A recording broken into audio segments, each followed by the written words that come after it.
იდეალური მომენტის, გარემოს თუ მდგომარეობის მოლოდინში ვერც კი ამჩნევ, ხანდახან ამჩნევ კიდევაც, როგორ მოდიან იდეალური იდეები და სადღაც განუხორციელებლად ქრებიან და სამწუხაროა თუ ცხოვრება ესე გადის, იმიტომ რომ ამ იდეალურობის მოლოდინში ვერ იწყებ, თუ დაიწყე ვერ ამთავრებ, ვერც პროცესით ვერ იღებ სიამოვნებას, ვერც პროგრესს ამჩნევ, ან დასვენებით და შედეგით ტკბები და მოკლედ რო ვთქვათ, სიმშვიდეს ვერ პოულობ.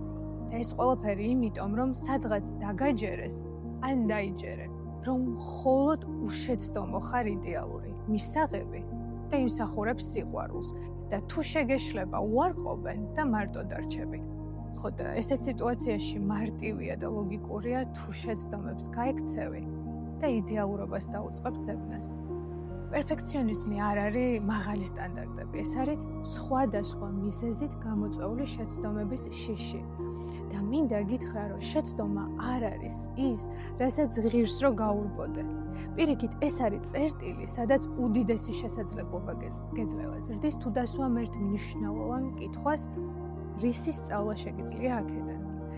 გეშინოდეს და გაურბოდე შეცდომებს ნიშნავს, რომ გეშინოდეს და გაურბოდე ზრდის შესაძლებლობებს. იმ ილუზიით, რომ მხოლოდ უშეცდომო ხარ იდეალური.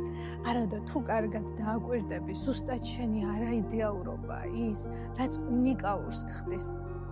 ამიტომ მიეცი თავისუფლება, რომ შეგეშალოს. დაინახე, რისი სწავლა შეგიძლია აქედან და ესეთ შემთხვევაში ან არ შეგეშლება და გამოგივა, ან შეგეშლება, ისწავლი და გაიზრდები.